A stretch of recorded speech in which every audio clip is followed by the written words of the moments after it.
जय जिनेंद्र दोस्तों, मैं अधिवक्ता स्वाति जैन जूडिस लीगल एसोसिएट में आपका एक बार फिर से स्वागत करती हूँ। आज मैं बात करने जा रही हूँ एक ऐसी बात को लेकर जो लड़कियों के द्वारा मैंने न्यायालय में खड़े होकर या काउंसलिंग के दौरान अक्सर ये धमकी सुनी है अपने परिवार वालों से, ये कहते हुए कि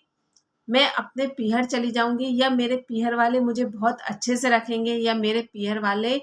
मेरे लिए सब कुछ कर सकते हैं। अक्सर ये बात आप लोगों ने भी सुनी होगी और नॉर्मल है, किसी भी लड़की को गुस्सा आने के समय में ये बात कहना नॉर्मल है। लेकिन आज मैं इसी पर बात करूंगी। मैं कोई लीगल नॉलेज पर बात नहीं करने वाली हूँ, ना ही मैं कोई धाराओं को लेकर आपसे बात करूंगी, ना ही मैं किसी भी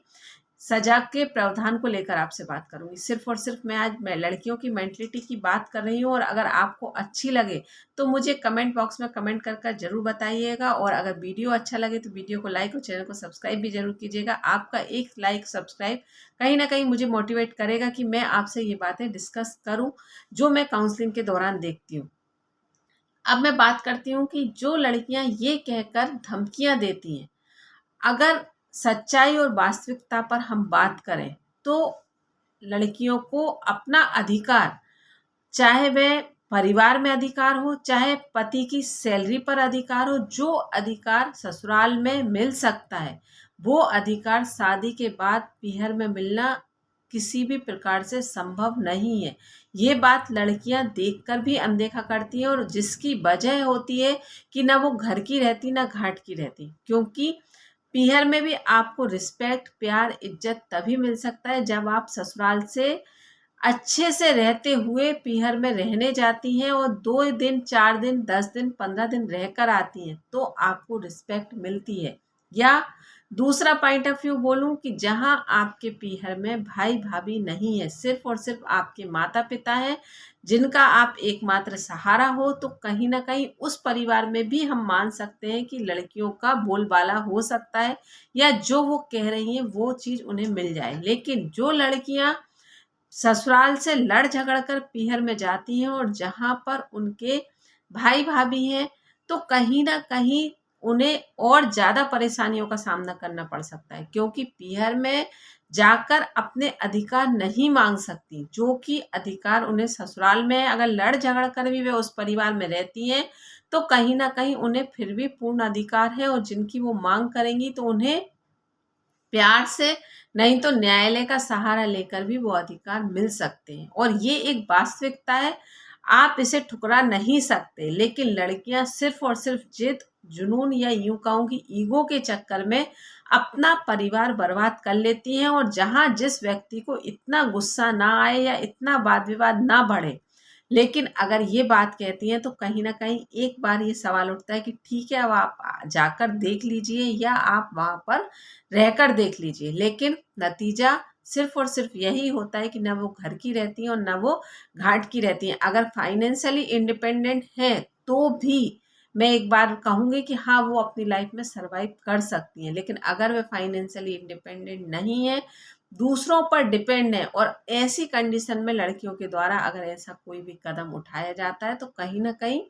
बहुत बड़ा गलत कदम होता है जिसका परिणाम उन्हें उस समय में समझ में नहीं आता। क्योंकि उस समय में आपका जो आपके द्वारा एडवोकेट किया जा रहा है वो भी आपको सलाह देगा कि हम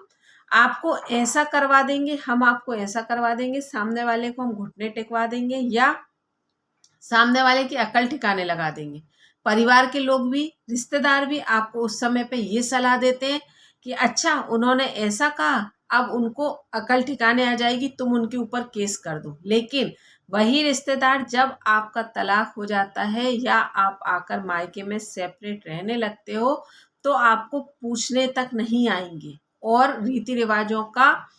की आड़ लेकर कहीं ना कहीं आपको इग्नोर करने की कोशिश करेंगे कि आप सिंगल हो। या ऐसी कई परिस्थितियां घटित होती हैं, मैं अपने मुंह से बोलूंगी तो कहीं ना कहीं आपको वो चीजें गलत लगेंगी, लेकिन ये एक वास्तविकता है और इसे आप नकार नहीं सकते हो। तो ये एक मैंने बहुत ज्यादा चीज देखी कि जो लड़कियां अपने ईगो में आकर अपने परिवार को तोड़ती हैं या झूठी शान में आकर कि मेरे पीहर वाले ऐसे हैं और मेरे पीहर वाले मुझे रख लेंगे या मेरे पीहर वाले ऐसा करते हैं, ये सिर्फ और एक सिर्फ झूठी शान होती है। अगर आप विवाह कर कर गए हो, कहीं ना कहीं आप अपने आप को मेंटल प्रिपेयर कर लो कि थोड़े दिन सब परिवारों में कहीं ना कहीं ऊंच नीच होती है और आप उस परिवार में ढलने का प्रयास करोगी तो स्वाभाविक है आप उस परिवार के सदस्यों को ढाल भी सकते हो अपने अकॉर्डिंग। लेकिन जहां आप विवाद खड़ा करती हो वो कहीं ना कहीं आपके भविष्य को लेकर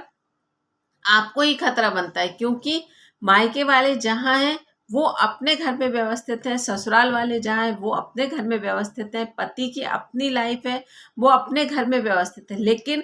आप विवाह करने के बाद कुछ समय के लिए एक ऐसे दोहराहे पर होती हो कि जहां आप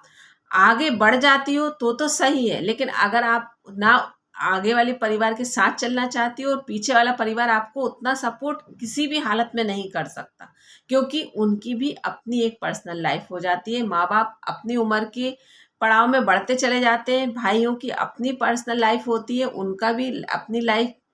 शादीशुदा जीवन होता है, तो वह उस पर ध्यान देंगे कि आपकी लाइफ को आपको सपोर्ट करेंगे। तो यहाँ पर ये एक बहुत प्रैक्टिकल बात है, अगर आपको बुरी लगी हो तो भी मैं आपसे हाथ जोड़कर क्षमा चाहती हूँ, लेकिन जो मैं काउंसलिंग के दौरान स्थिति देखती हूँ मैं उसके अकॉर्डिंग आपको ये वीडियो बनाकर देती हूँ। और मेरा ये प्रयास है कि अगर मेरे प्रयास से एक परिवार भी बच जाए बिना न्यायालय के चक्कर लगाए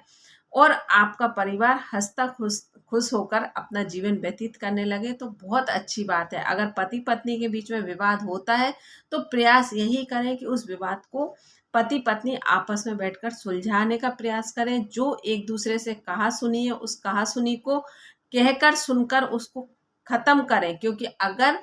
जो रिस्पेक्ट जो इज्जत आप दोनों को एक दूसरे के साथ रहकर समाज में मिल सकती है वो आप दोनों को अलग होकर कभी भी नहीं मिलेगी। ये बहुत बड़ी वास्तविकता है। और अगर आपके साथ बच्चे हैं तो आप उनके लिए भी सोच लीजिए कि अगर आप दोनों साथ रहेंगे तो एक बच्चे को अच्छा जीवन दे सकते हैं, लेकिन अगर आप दोनों अलग अलग हो जाते हैं तो कहीं ना कहीं आप बच्चे को भी बहुत बड़े स्ट्रगल पर खड़ा कर देते हैं।